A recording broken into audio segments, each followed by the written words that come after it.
Hello दोस्तों, मेरा नाम है जितेंद्र सिंह और मैं पढ़ाने जा रहा हूँ math class 7 exercise 10.1 algebraic expression.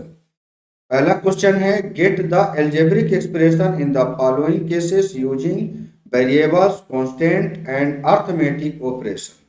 तो हम जान लेते हैं एक्सप्रेशन, ये जो एक्सप्रेशन शब्द आ रहा है अलजेब्रा में, ये क्या चीज है। तो जैसे हम लिखते हैं एक्स अब प्लस वाई, ऐसे हमने लिखा। तो ये पूरा ए, तो अब प्लस मान लीजिए 2 भी लिख दिया।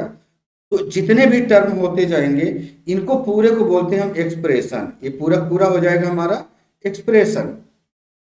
और ये जो एक एक है, जैसे प्लस लग गया, यहाँ प्लस लग गया, अगर माइनस होता तो माइनस लग जाता, तो ये एक एक टर्म कहलाते हैं। तो चलिए हम साथ साथ में करते जाएंगे और समझाते भी जाएंगे। पहला क्वेश्चन है सब्ट्रैक्शन ऑफ जेड।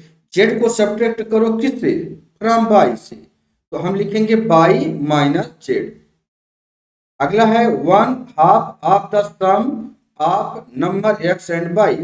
एक्स और बाई का सम करना है और उसमें 1/2 1/2 कर दिया। अगला क्वेश्चन है the number Z multiply by itself. Z को उसी नंबर से मल्टीप्लाई कर दो, ये बन जाएगा जेड का स्क्वायर। क्यों? ये बोल रहा है कि जेड को मल्टीप्लाई करो जेड से, तो जेड इंटू जेड कितना हो जाएगा? जेड का स्क्वायर हो जाएगा। अच्छा, 1/4 of the product of number P and Q. P और क्यू का क्या करना है? प्रोडक्ट का 1/4 कर देना मल्टीप्लाई का, तो 1/4 पी क्यू। अगला क्वेश्चन है number X and Y both squared and added. हम क्या करेंगे? नंबर एक्स और वाई दोनों को स्क्वायर करेंगे और ऐड कर देंगे। तो X square plus Y square, और दोनों के बीच में लग गया प्लस, तो ऐड हो गया। अगला है नंबर 5 एडेड। 5 को ऐड करना है 2 3 time the product of number M N. इसमें क्या हो रहा है? 5 को तो ऐड करना है, लिखेंगे कैसे? 3mn, मतलब mn का 3 टाइम और 5 इसमें क्या हो गया? ऐड कर दिया। Product of number by and Z subtracted from 10, मतलब 10 से बाई और जेड का प्रोडक्ट माइनस करना है, तो 10 माइनस बाई जेड। अगला है the sum of number A and B subtracted from their product. A और बी का जो प्रोडक्ट होगा उन्हीं से आपको ए और बी क्या करना है? Minus. A B minus A plus B, इस तरीके से लिखा जाएगा। चलिए क्वेश्चन नंबर 2 में चलते हैं। Identify the term and their factors in the following expression. Show the term and factors by T diagram. इनको टी डायग्राम की मदद से आपको फैक्टर्स करने हैं। क्या क्या पहले एक्सप्रेशन लिखना है? एक्सप्रेशन मैंने आपको बता दिया था। जैसे यहाँ पर 2 टर्म है, यहाँ पर 3 टर्म है, तो पूरे पूरे क्या होते हैं? एक्सप्रेशन कहलाते हैं। और टर्म क्या होते हैं? जो प्लस या माइनस लगा होता है उससे जो कट के दूसरे ये शब्द बने। जैसे यहाँ पर एक टर्म एक्स हो गया, यहाँ पर एक टर्म आपका -3 हो गया, ये टर्म कहलाएंगे। इसमें 1 एक टर्म हो गया, एक्स अलग टर्म हो गया, एक्स स्क्वायर आपका अलग टर्म, इनको टर्म बोलते हैं। अब फैक्टर कैसे करेंगे? फैक्टर करने का मतलब जैसे यहाँ ये तो ऑलरेडी सिंगल सिंगल है, ये एक्स स्क्वायर है, तो एक्स इंटू एक्स लिख दिए जाएंगे, ये फैक्टर हो जाएंगे एक्स स्क्वायर का। चलिए शुरू करते हैं। ये नंबर में हम सबसे पहले क्या करेंगे? एक्सप्रेशन लिख लिया x-3, जो ऑलरेडी क्वेश्चन में लिखा है। इनको टर्म बनाएंगे, 2 टर्म है, एक में x आएगा, एक में -3 आएगा। अच्छा, इसके कोई फैक्टर नहीं है क्योंकि एक सिंगल है। टी नंबर में देखेंगे तो इसके हो जाएंगे 1 + x² जैसा आपका क्वेश्चन में लिखा है ऐसे हमने लिख दिया, ये पूरा एक्सप्रेशन हो गया। अब इसका आप टी डायग्राम बना लो, 3 टर्म है इसमें। अच्छा, इनके अलग अलग फैक्टर लिख लो। 1 हो गया, एक में x हो जाएगा, एक में x²। ये दोनों तो सिंगल सिंगल है, यहाँ पर देख रहे हो ये सिंगल है, ये सिंगल है, इनका कोई नहीं बनेगा। यहाँ x² है तो इसके फैक्टर बन जाएंगे। तो इसके 2 फैक्टर होंगे, x और x, 2 बार x। पावर अगर 3 होती तो 3 टाइम हो जाता। सी नंबर देखते हैं यहाँ पर।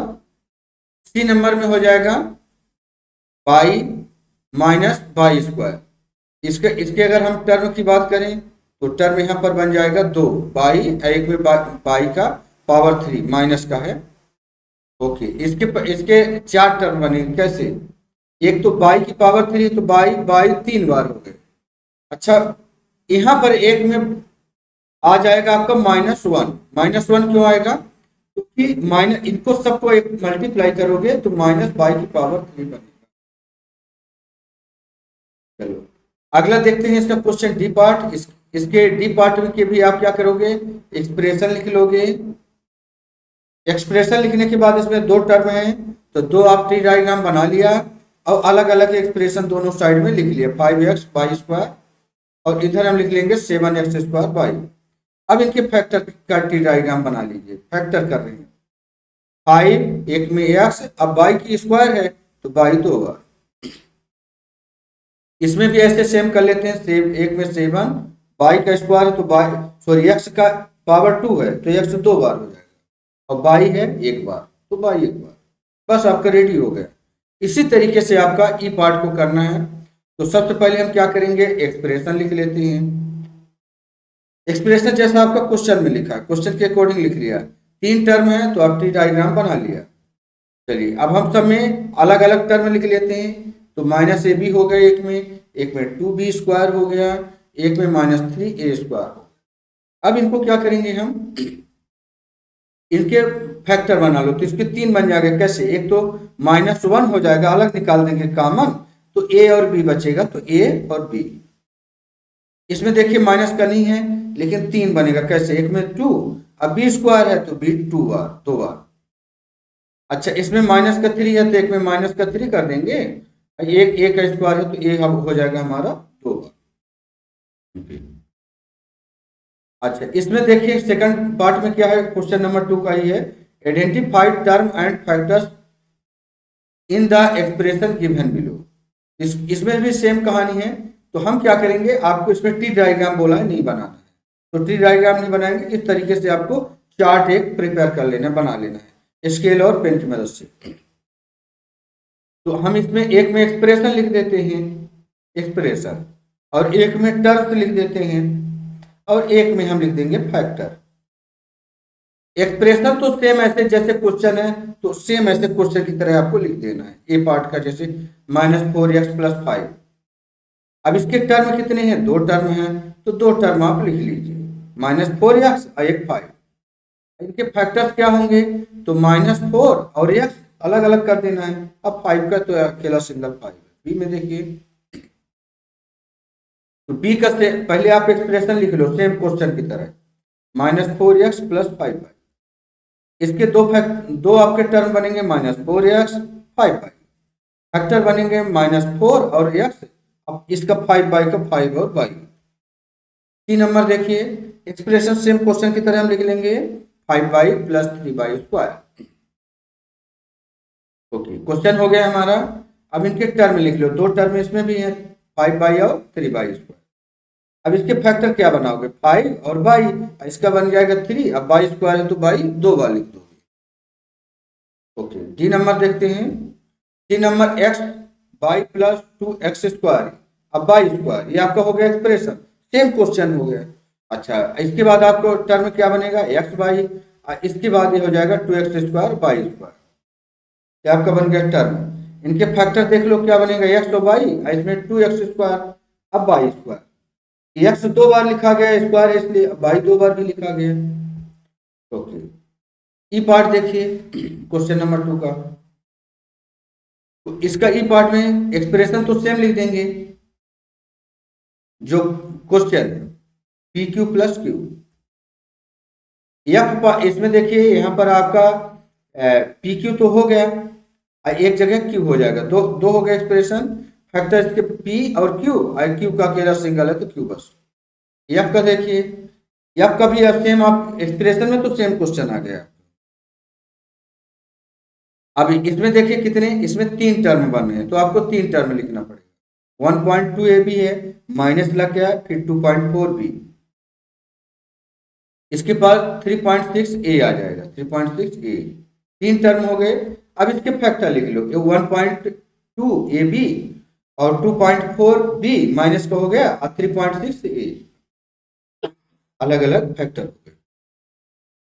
एफ के बाद G number same question 3/4x + 1/4।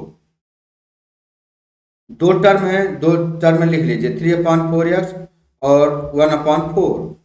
अब इसके फैक्टर क्या लिखोगे, 3/4x और 1/4 फैक्टर हो गए, इसका तो कोई फैक्टर है नहीं। अब अगला देखिए एच नंबर में, एच नंबर में आ जाएगा क्या, सेम क्वेश्चन को एक्सप्रेशन में आप क्या करेंगे, सेम क्वेश्चन को लिख लेंगे और इसके बाद इसके टर्म देखिए, दो टर्म है, एक तो 0.1 पी स्क्वायर और दूसरे में है 0.2 क्यू स्क्वायर। अब इसको क्या करेंगे, दोनों के फैक्टर लिख लीजिए। तो फैक्टर आपको बता रखा है कैसे, 0.1 पी का स्क्वायर मतलब पी 2 बार, 0.2 क्यू का स्क्वायर मतलब क्यू 2 बार, 2 टाइम। क्वेश्चन नंबर 3 में आ चुके हैं। क्वेश्चन नंबर 3 में देखिए, identify the numerical coefficient of terms other than constant in the following expression. इसमें क्या करना है, सेम हम उसी तरीके से डायग्राम बना लेंगे, आपको एक टेबल बना लेना है और न्यूमेरिकल कोफिशिएंट, आपको इन सभी जितने भी वेरिएबल्स हैं, तो न्यूमेरिकल कोफिशिएंट, कोफिशिएंट का मतलब होता है हिंदी में गुणक, न्यूमेरिकल कोफिशिएंट बताना है। और अदर देन कांस्टेंट, कांस्टेंट का मतलब ये जैसे ये सिंगल आपका 1 है, इसका नहीं बताना, इसका कोई आपको कोफिशिएंट नहीं बताना है। यहाँ पर 5 है, इसका भी कोफिशिएंट आपको नहीं बताना। यहाँ पर x है, इसमें भी x है, सभी वेरिएबल है, इनके कोफिशिएंट आपको बताना है। तो चलिए एक हमने बना लिया, टेबल बना लिया और यहाँ लिख लिया एक्सप्रेशन टर्म और यहाँ पर हो जाएगा कोफिशिएंट। ओके, अब हम यहाँ फर्स्ट नंबर में हो गया, एक्सप्रेशन तो कंप्लीट लिखेंगे 5 - 3t स्क्वायर। अब लेकिन अब जो टर्म लिखेंगे इसमें 5 नहीं लिखेंगे, बस 3t स्क्वायर होगा आपका। अब हमें क्या बताना है, यहाँ पर आपको कोफिशिएंट बताना है इसका, सिर्फ टी स्क्वायर जो वेरिएबल है उसको छोड़ के, बाकी जो न्यूमेरिकल आएगा, नंबर आएंगे, उसको आपको लिख लेना है। यहाँ पर -3 था तो -3 आपका कोफिशिएंट। कोफिशिएंट का मतलब टी स्क्वायर के मल्टीप्लाई में कौन सा नंबर है, न्यूमेरिकल वैल्यू क्या है, तो 3 है। तो यहाँ पर 2 नंबर में हो जाएगा 1 + t स्क्वायर प्लस t की पावर 3। और इसका यहाँ पर टर्म देखिए, 1 को छोड़ दो, 1 तो आपका क्या है, 1 आपका जो है अदर देन कांस्टेंट, यहाँ पर लिखा कांस्टेंट वैल्यू को 1 को आपको नहीं लिखना है।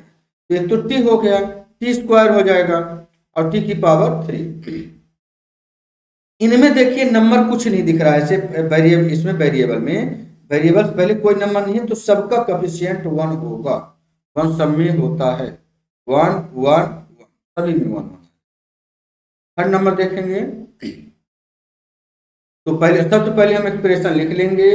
अब इसमें तो सभी वेरिएबल है, तो 3 आपको लिखना पड़ेगा टर्म, तीनों के टर्म। लेकिन यहाँ पर आप देख रहे हैं कि सभी में 2 है, इसमें 3 है, लेकिन इसमें कुछ नहीं है, कुछ नहीं है तो 1 होता है, ये हमने बता रखा है। इसमें कुछ नहीं है तो 1 मल्टीप्लाई में होता है, बाकी में 2 है, एक में 3 है, ठीक। ओके, अगला क्वेश्चन देखिए यहाँ पर। तो यहाँ पर आपको एक्सप्रेशन पहले लिख लेना है, फोर्थ नंबर में 100m + 1000m। अच्छा, टर्म इसमें हो गए 2, 100m और 1000m। कोफिशिएंट क्या हो जाएगा, इसका 100 हो जाएगा और दूसरे वाले का एन वाले में क्या है, 1000 है, 1000 है। 5 नंबर देखिए, सबसे पहले आपको क्या करना है, पूरा एक्सप्रेशन लिख लेना है। अच्छा, इसमें भी कोई न्यूमेरिकल अलग से नहीं है, नंबर अलग से नहीं है, सब वेरिएबल के साथ में है। इसका भी आपको टर्म आपको लिख लेना है, -b² q² और दूसरा 7pq।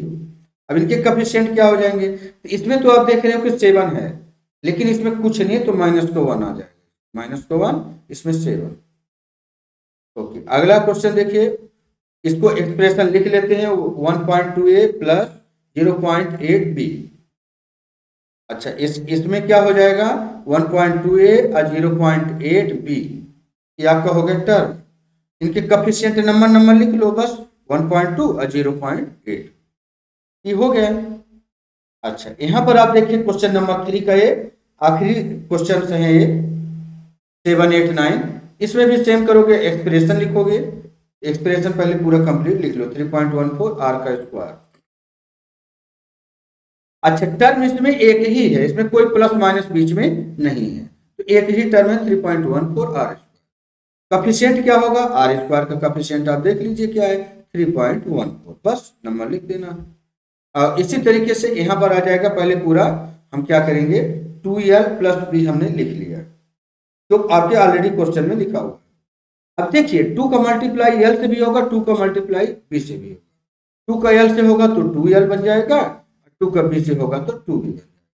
यहाँ पर आप देख लिए, यहाँ पर 2 टर्म आपके बन गए। अच्छा, अब इनमें कॉफिशिएंट क्या है? एल का कॉफिशिएंट 2 होगा, बी का कॉफिशिएंट भी 2 है, दोनों का कॉफिशिएंट। अब यहाँ पर 9 नंबर में देखिए, सबसे पहले हम एक्सप्रेशन को लिख लेते हैं। एक्सप्रेशन को लिख लिया। इसके बाद इसमें देख रहे हैं कि 2 टर्म है, क्यों? बीच में प्लस लगा ना, एक टर्म ये वाला हो गया, एक टर्म ये वाला। इसको लिख लीजिए, पहले पूरा दोनों टर्म लिख लेते हैं। दोनों टर्म लिख लिए। अब इनके कॉफिशिएंट लिखने हैं। कॉफिशिएंट क्या होगा? बाई के कॉफिशिएंट बाई के मल्टीप्लाई में क्या है? तो आप बोलोगे 0.1। अच्छा, बाई स्क्वायर के कॉफिशिएंट क्या है? तो आप बोलोगे 0.01। तो थैंक यू दोस्तों, यहाँ पर हमारा एक्सरसाइज 10.1 का क्वेश्चन नंबर 3 समाप्त होते हैं। अगले क्वेश्चन हम अगले वीडियो में बताएंगे।